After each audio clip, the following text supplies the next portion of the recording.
Prejudice meets authority in a way that exposes the deep cracks hidden beneath the surface of our society. The story begins with a simple encounter: an officer, confident in his badge and uniform, standing before a man he perceives as ordinary. His smirk, his dismissive tone, and his careless laughter all stem from assumptions built on skin color, not on facts. It's a behavior that reveals more about his mindset than about the man he's judging. He doesn't see a leader, a protector, or a hero, he only sees what his biases allow him to see. That's the silent power of prejudice. It blinds people to truth even when it stands directly in front of them. In that courtroom, the air carries an unspoken tension. The officer's laughter cuts through the silence, mocking a man whose quiet composure only adds to the mystery. He mistakes calm for weakness, silence for submission, and humility for fear. But authority built on ego is fragile. It doesn't take much for it to crumble when confronted with true power, the kind that comes from discipline, experience, and earned respect. The man standing before him doesn't need to raise his voice or flash his achievements, his very presence holds a weight that the officer can't yet comprehend. Every society has moments when authority and prejudice collide, revealing the difference between control and respect. The officer represents a system that often equates power with dominance, forgetting that true authority is not in the ability to command others, but in the ability to lead with fairness. The irony is that the man he mocks has commanded troops, faced battlefields, and carried the weight of national service. Yet, in that moment, all of that is erased by the narrow lens through which the officer sees him. Prejudice strips away humanity, reducing people to stereotypes instead of individuals. It's a quiet poison that infects judgment, behavior, and even justice itself. As the officer continues his mockery, small details reveal his ignorance. He doesn't notice the insignia pin on the man's jacket, the upright posture that speaks of discipline, or the quiet confidence that comes from years of leadership. Instead, he focuses on superficial appearances, on the color of his skin, and the assumptions attached to it. That's the tragedy of prejudice. It thrives in ignorance. The more uninformed someone is, the more certain they become in their false beliefs. It's not just about one man's bias, it's a reflection of a larger problem where authority sometimes feels untouchable, where accountability fades beneath arrogance. The moment feels unbalanced, one man laughs while another stands silent. But the silence is not weakness, it's restraint. The general, though disrespected, doesn't react impulsively. He knows that dignity doesn't need to be shouted. His silence holds a power that the officer's laughter cannot overshadow. In his mind, perhaps, he has faced far worse, real conflict, real danger, real tests of character. What is one man's ignorance compared to that? Yet the lesson that unfolds isn't for the general, it's for the officer, and for everyone watching. Prejudice is about perception, and perception can change in a single instant when the truth is revealed. As the general's identity begins to surface, the weight of authority shifts. The officer's smirk fades, replaced by confusion, then realization, and finally shame. The courtroom, once filled with quiet mockery, now stands frozen. It's a powerful reminder that authority without understanding is empty. The officer's badge might give him legal power, but it doesn't give him moral authority. That must be earned through respect, for others, for justice, and for the position he holds. When prejudice leads, authority fails. But when humility takes its place, leadership emerges. The encounter captures a timeless truth about human nature. People often judge by what they see on the surface, forgetting that every person carries a story, a history, and a strength invisible to the naked eye. The officer's laughter becomes symbolic of society's broader ignorance, a reaction born not from malice alone, but from years of unchecked bias and cultural blindness. He laughs because he assumes superiority. He laughs because he thinks he knows who stands before him. But that laughter will soon echo as a lesson, one that exposes how prejudice diminishes even those who believe they hold power. In this single interaction, two forms of authority collide, one based on arrogance, and the other rooted in integrity. The difference between them is profound. One commands through fear, the other inspires through example. When prejudice meets true authority, it doesn't just lose, it unravels. Because genuine authority recognizes humanity in everyone, regardless of color, rank, or background. And in that moment, when truth rises above assumption, the world witnesses not just the failure of bias, but the quiet strength of dignity that never needed validation. The power of humility is something that cannot be faked, forced, or manufactured. It is a quiet strength that reveals itself not in moments of victory, but in the face of disrespect, misunderstanding, and judgment. When the Black Army general stood before the officer, he could have easily asserted his rank, his achievements, or the weight of his service.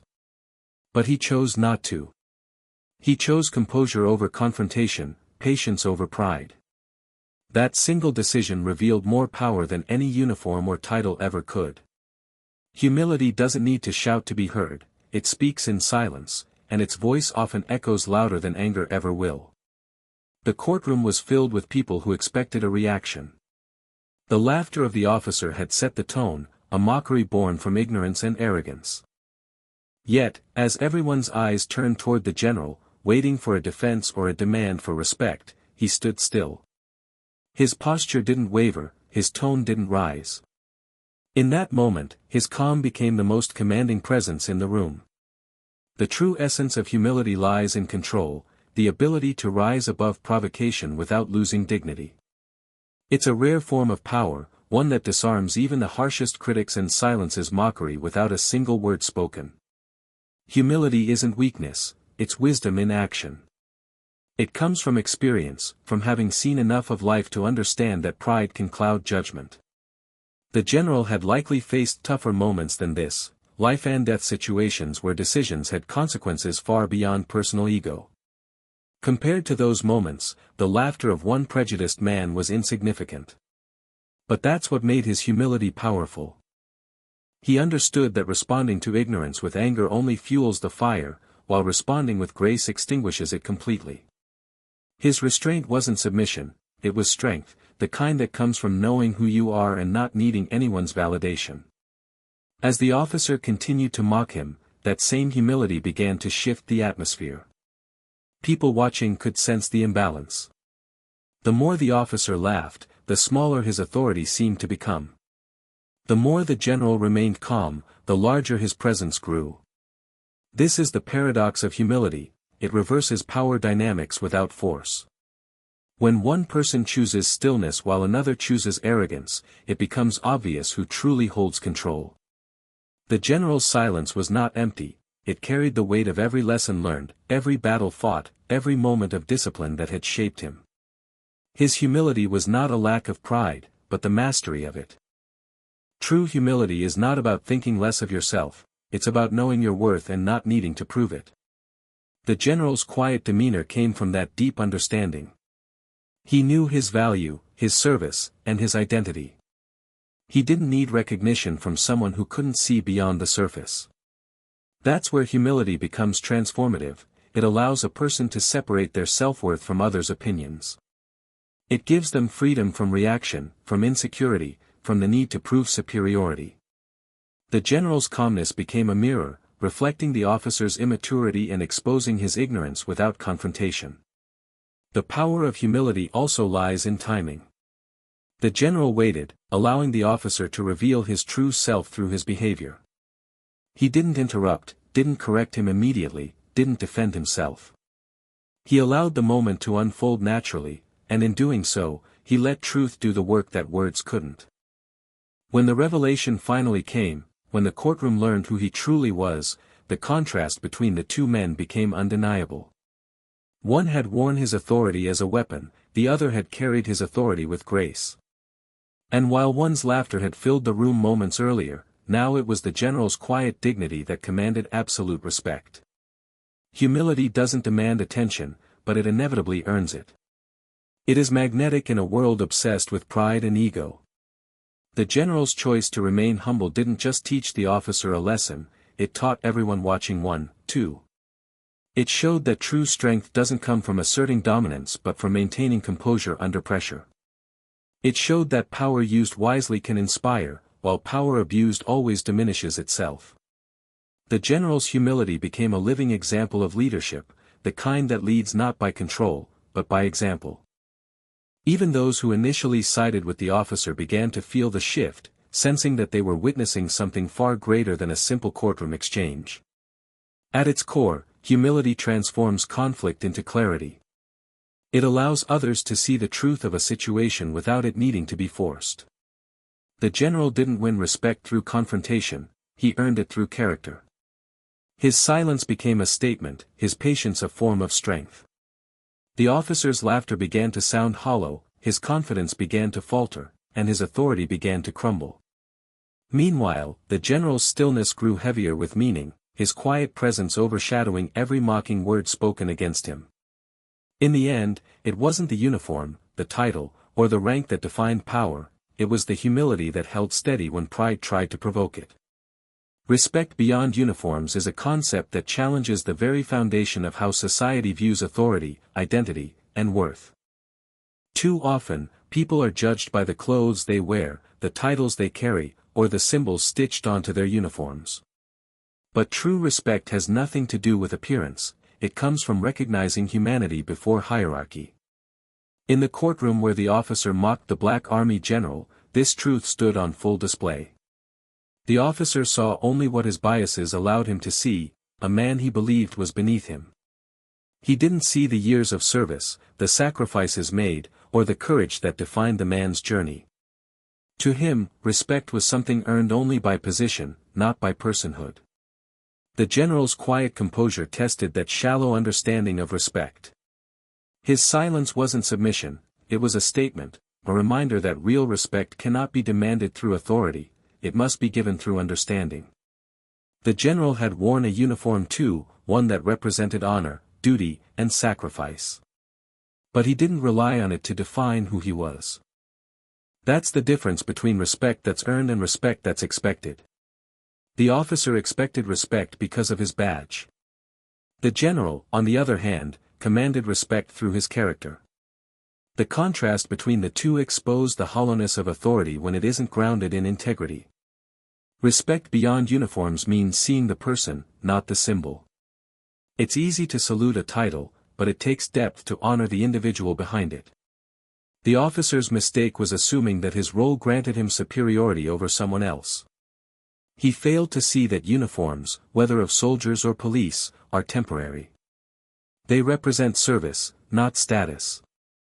When stripped away, what remains is character, and that's where true respect begins. The general didn't need to assert his background or his achievements because real respect doesn't require an introduction. It speaks through behavior, tone, and how one treats others, even those who treat them poorly. In moments like this, the illusion of power fades quickly. The officer's uniform gave him authority in a legal sense, but it couldn't give him the moral strength that the general carried effortlessly. Authority can make people obey, but only respect can make them believe. When the officer mocked the general, he exposed his misunderstanding of what power truly is. Power used without respect becomes tyranny. Power used with respect becomes leadership. The officer confused fear with influence, thinking that his uniform made him untouchable. But as the truth about the general's identity emerged, it became clear that no symbol of authority could protect arrogance from accountability. The general embodied the principle that respect should flow both ways. He had served under leaders, commanded troops, and worked within a system where respect was built on mutual trust, not blind obedience. He understood that wearing a uniform didn't make someone better than others, it simply placed them in a role of service.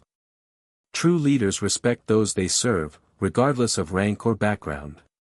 That mindset separated him from the officer, who used his uniform as a shield for his ego rather than a symbol of responsibility. The general's calmness, even in the face of humiliation, was a lesson in restraint and wisdom, a living example of respect that transcends appearance. As the officer continued his mockery, he was unknowingly revealing his own lack of understanding. Respect cannot exist where empathy is absent. The general's patience wasn't for show, it came from empathy, from the understanding that ignorance often speaks the loudest when it feels most insecure.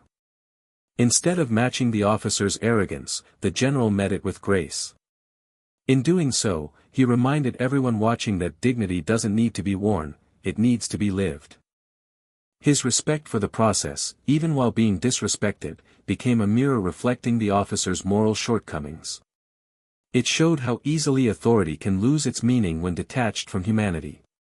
Respect beyond uniforms also speaks to equality, the idea that every person deserves to be treated with fairness regardless of their position or background. The general didn't see himself as above anyone, even though his achievements could have justified pride. He stood as a reminder that respect is not hierarchical, it's universal. Whether one wears a uniform, a suit, or simple clothes, each person deserves the same level of human acknowledgement. The officer's failure to see that wasn't just a personal flaw, it was a symptom of a deeper societal issue where appearances often dictate worth. The general's mere presence challenged that flawed perception without a single confrontation. As the truth unfolded, the room's energy shifted. The uniform that once gave the officer confidence now felt heavy, burdened by the weight of his own arrogance. Meanwhile, the general's invisible authority, built not on fabric or badges, but on moral strength, filled the space. It became clear that respect earned through virtue lasts far longer than respect demanded through rank. The people watching began to understand that true power lies not in the symbols society gives us, but in how we choose to treat one another when those symbols fade away. Respect beyond uniforms reveals the heart of justice, the essence of equality, and the truth that real strength is not worn, it is lived. When laughter turns to silence, everything changes. The sound that once filled the room with arrogance begins to fade into an uneasy quiet, replaced by realization, regret, and disbelief. The officer's laughter had started as a display of dominance, an attempt to belittle the man standing before him. It was loud, confident, and fueled by ignorance. He believed he was mocking someone beneath him, unaware that his laughter was building the stage for his own humiliation. Laughter, when used to demean others, often disguises insecurity. It becomes a weapon for the weak, not a symbol of strength. And in this story, that very laughter became the trigger for truth to reveal itself. As the courtroom watched, the officer's smirk seemed to carry power. Every chuckle was a declaration of superiority, a sign that he felt untouchable in his uniform. But the general's silence began to shift the balance without a word. While the officer laughed, the general stood unmoved, calm, and composed. His eyes didn't waver, his expression didn't change. That stillness became unsettling.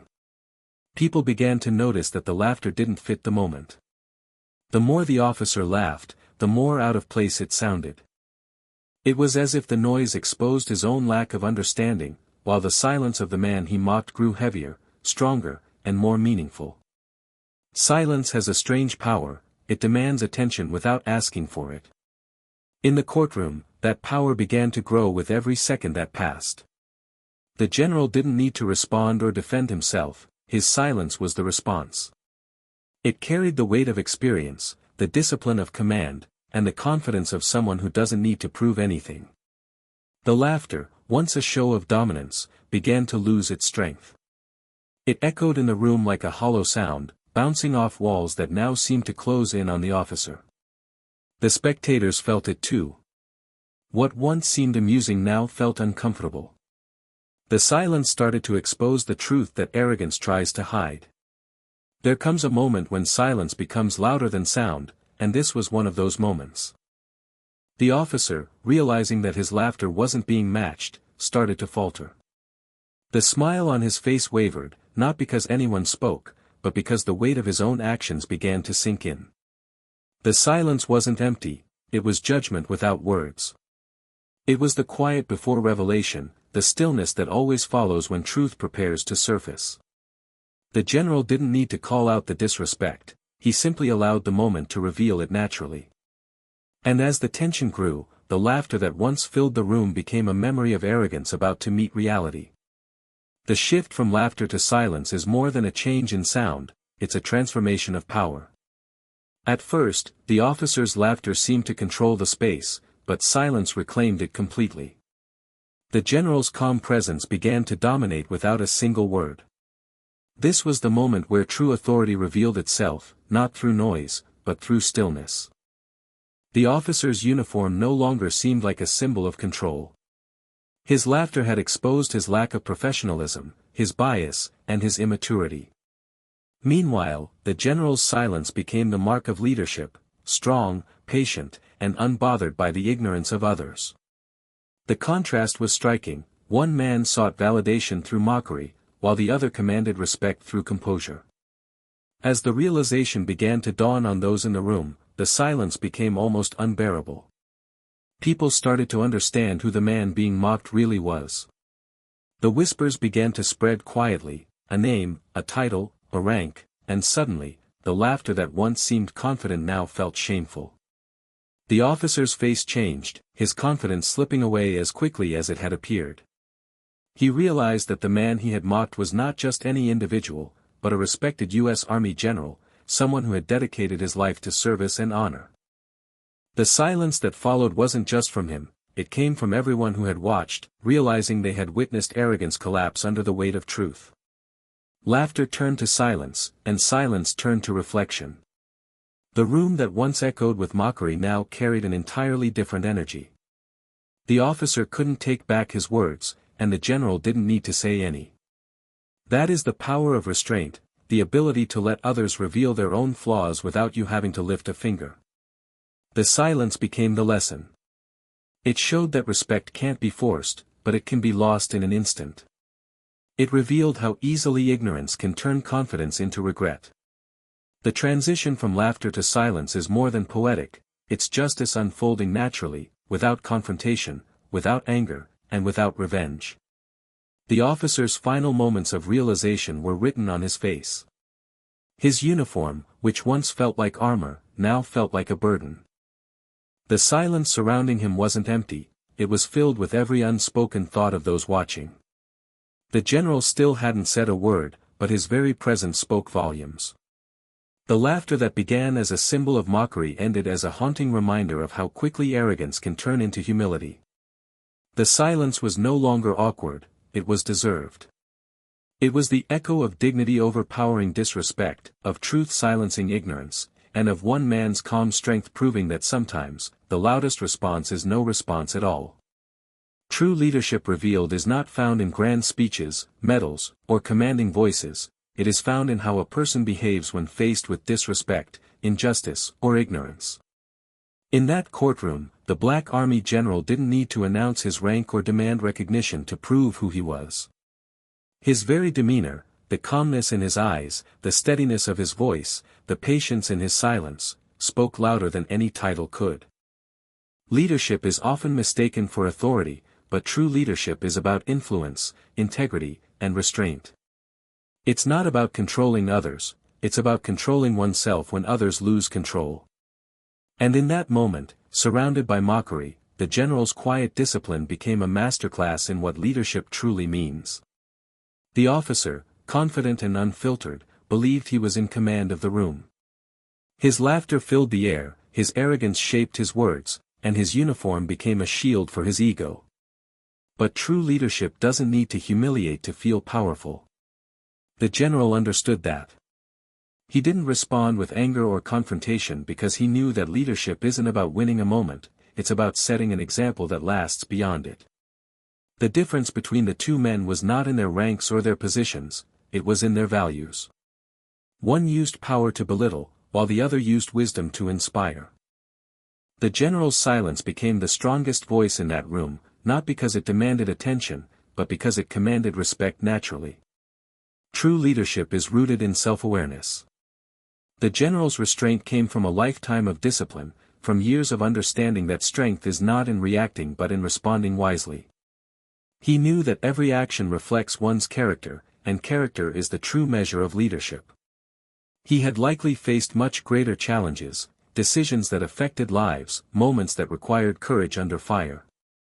A disrespectful laugh in a courtroom was nothing compared to those experiences.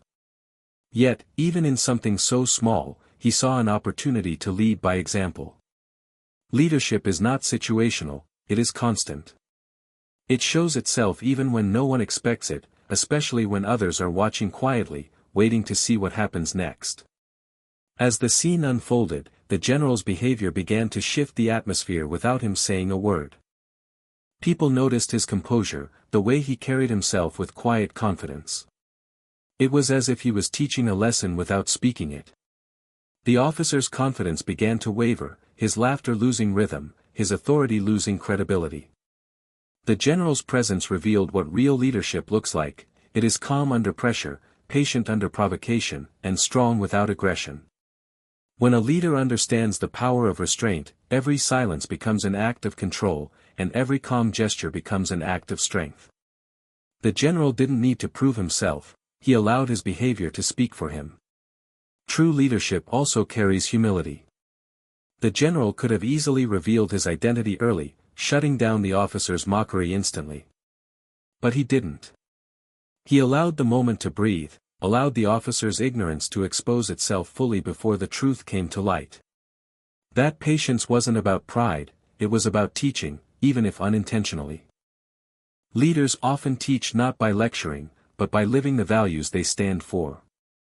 The general demonstrated that respect is not something that needs to be traded, it is something that should be given freely, even when it's not returned. That humility didn't make him smaller, it made him greater. It showed that leadership doesn't need recognition to exist, it only needs authenticity. When the truth was finally revealed, that the man being mocked was a decorated U.S. Army general, the silence that filled the room was more powerful than any apology could have been. In that instant, everyone saw the difference between position and purpose. The officer had authority by title, but the general had authority by example. The respect that filled the room wasn't demanded, it was earned in real time. The general hadn't raised his voice, hadn't argued, hadn't retaliated, yet he stood as the most powerful man there. That's the essence of leadership, its ability to transform even moments of humiliation into moments of revelation. His quiet composure turned judgment into respect, ignorance into awareness, and mockery into admiration. True leadership revealed itself not through words, but through presence. It's the ability to remain grounded when others are shaken, to act with principle when others act with pride. The general's calmness carried the weight of wisdom, and his silence carried the power of truth. The officer's reaction became a mirror for everyone in that room, showing the difference between power that controls and power that inspires. Real leaders don't need to remind others who they are, their actions make it clear. They earn respect through consistency, not commands. The general didn't win that moment by defeating anyone, he won it by standing firm in his dignity, showing that true leadership is not about asserting control, but about embodying grace under pressure. As the tension in the courtroom began to fade, one thing became undeniable: leadership is not about the uniform you wear, but the values you carry within. The officer's authority was temporary, tied to his badge and position. The general's leadership was timeless, tied to his character and composure. Everyone in that room saw what real strength looked like that day. It was not in the loud voice of arrogance, but in the quiet resolve of discipline. True leadership revealed itself in the silence after the laughter ended, in the dignity that refused to waver, and in the calm that proved that respect, once justice served with dignity, is not about revenge or humiliation, it is about truth finding its rightful place without the need for chaos or anger. In that courtroom, the Black Army general stood as a living example of this principle. He had been mocked, disrespected, and treated unfairly, yet his response was marked not by fury but by composure. That restraint transformed the entire atmosphere of the room. Justice, when served with dignity, carries a weight far greater than any loud demand for retribution. It shows that integrity can restore balance in ways that anger never can. The general's calm presence became the vehicle through which justice unfolded naturally, without confrontation, without aggression, and without the loss of self-respect. The officer's arrogance had started the moment he saw the general as an ordinary man unworthy of courtesy. His laughter was filled with prejudice, his words dripping with condescension. He believed authority gave him the right to belittle others, and that belief blinded him to the truth standing before him. But justice has a quiet way of revealing itself. It doesn't rush, it allows arrogance to build itself up so it can collapse under its own weight. That's what happened here. The general didn't have to expose the officer, he simply allowed time, truth, and composure to do the work for him. The moment of revelation wasn't loud or dramatic, it was simple, silent, and deeply powerful.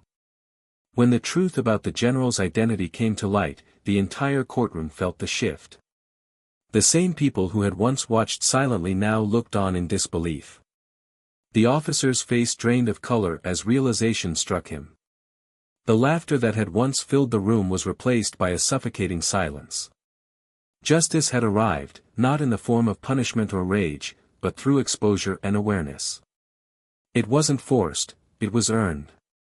The general's patience had allowed the truth to surface on its own, and in doing so, it carried the full weight of moral authority. That is what it means for justice to be served with dignity. It allows truth to stand tall without needing to tear others down. The general's reaction in that moment was as powerful as the revelation itself. He didn't gloat, didn't smirk, and didn't demand an apology. His calmness was a continuation of the same quiet strength he had shown all along. He didn't need to celebrate the officer's embarrassment because justice wasn't about proving superiority, it was about restoring respect. That composure elevated him far above those who had wronged him. Dignity has a way of amplifying justice, turning it from a personal victory into a universal lesson. In that courtroom, every person watching learned something about integrity, restraint, and moral strength.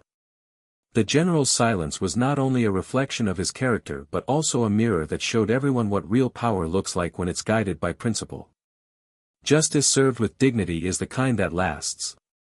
It doesn't end when the moment passes, it lingers, teaching, reminding, and reshaping perceptions. The officer's mistake became a turning point not just for him but for everyone present. They saw how quickly judgment can turn into regret, and how the same laughter that once mocked can become the symbol of shame. But they also saw how dignity can transform even the harshest moments into lessons of humanity. The general's behavior reminded them that justice isn't just about setting things right, it's about showing the right way to handle what's wrong. His self-control became the moral compass of that entire room. The contrast between the two men was stark. The officer's authority had come from his uniform, but the general's authority came from his soul. The officer had relied on power given to him, the general relied on power earned through experience, wisdom, and humility. When justice arrived, it didn't humiliate, it enlightened. The general's calm presence turned what could have been an explosive confrontation into a defining moment of grace. Dignity gave justice its strength. It made the outcome meaningful, not petty. It showed that when the truth stands tall, it doesn't need to crush others to prove itself. It simply exists, undeniable and unshakable. Justice served with dignity also restores balance without bitterness. The general's quiet reaction didn't just correct an injustice, it redefined the meaning of respect in that space. People left that courtroom with more than just the memory of what happened, they carried the awareness that real power lies not in how loud you are, but in how composed you remain when wronged. The general's grace became an unspoken lesson that echoed long after the moment ended. His silence, his posture, and his unwavering restraint all spoke louder than words. They turned a moment of prejudice into a lasting message about character, respect, and truth. As the courtroom slowly returned to stillness, the officer stood speechless, stripped of the false confidence that once guided him. There were no harsh words, no dramatic confrontations, only the quiet weight of accountability settling over him. The general's gaze remained steady, not vengeful but firm, a look that said everything without saying anything. That was the final act of justice, measured, fair, and dignified. The power dynamic had reversed, but the general never misused it. His victory wasn't about pride, it was about principle. And in that moment, everyone saw what it means when justice is not only served but served with dignity, leaving behind a silence filled with respect, truth, and undeniable moral authority.